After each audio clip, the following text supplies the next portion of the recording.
um país onde a corrupção virou paisagem, dois nomes surgiram, não como políticos ou juízes, mas como os verdadeiros donos do poder: Joesley e Wesley Batista, homens que transformaram um açougue de beira de estrada na maior processadora de carne do mundo.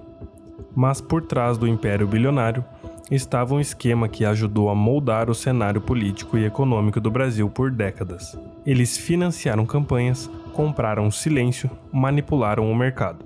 E quando o escândalo veio à tona, eles não caíram. Pelo contrário, subiram. Essa é a história de como o dinheiro compra o poder, e o poder compra impunidade.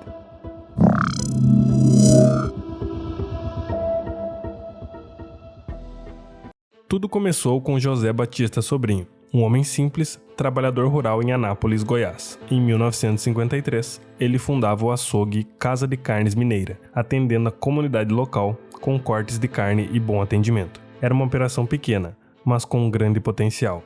Com o tempo, a empresa foi crescendo.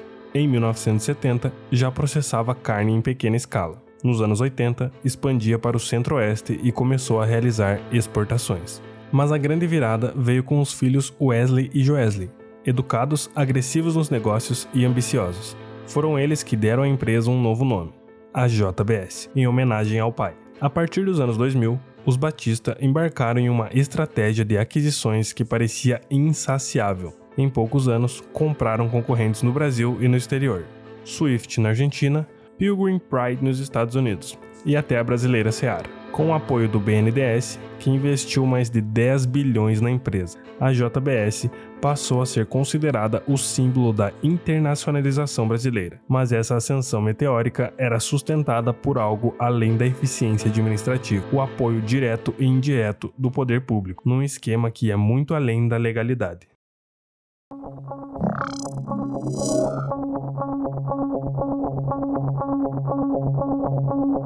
A JBS não apenas crescia, ela também investia. Mas o investimento principal não era em inovação, era em influência.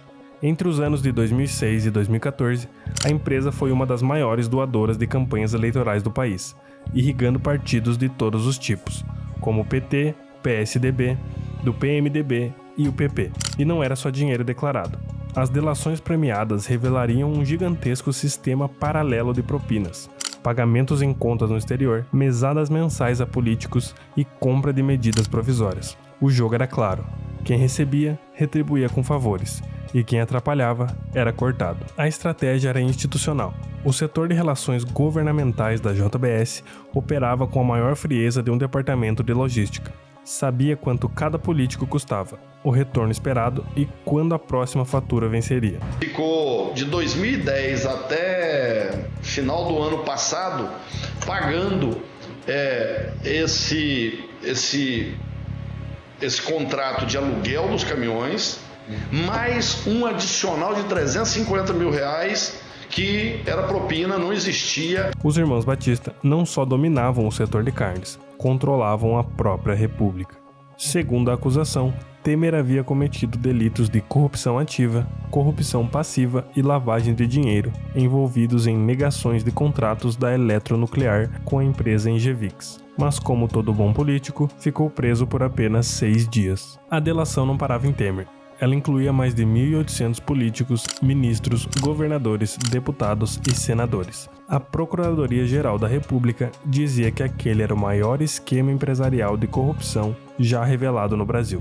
A JBS confessava ter pago propina a mais de 1.800 autoridades. O país ficou paralisado. Enquanto todos olhavam para Brasília, os irmãos Batista fechavam seu maior acordo.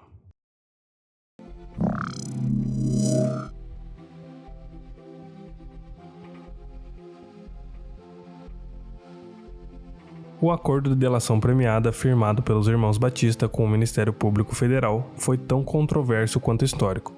Em troca das informações, eles receberam imunidade penal, nenhuma pena de prisão, nenhum bloqueio definitivo de bens, nenhuma restrição significativa à movimentação internacional. O acordo permitia que continuassem operando normalmente no mercado. Era como se, ao confessarem um assalto bilionário, ganhassem um prêmio de consolação, um salvo-conduto luxuoso. a população brasileira se revoltou. O sentimento era claro. Enquanto o pequeno empresário é perseguido por dívidas e burocracias, os grandes ladrões corporativos saem ilesos, brindando com champanhe em Nova York. O escândalo foi avassalador, mas também passageiro. As ações da JBS caíram, mas logo se recuperaram. A imagem pública foi arranhada, mas reabilitada com o tempo. Wesley foi preso, ficou menos de um ano detido e logo voltou a ocupar a posição de comando. Joesley também foi preso e solto.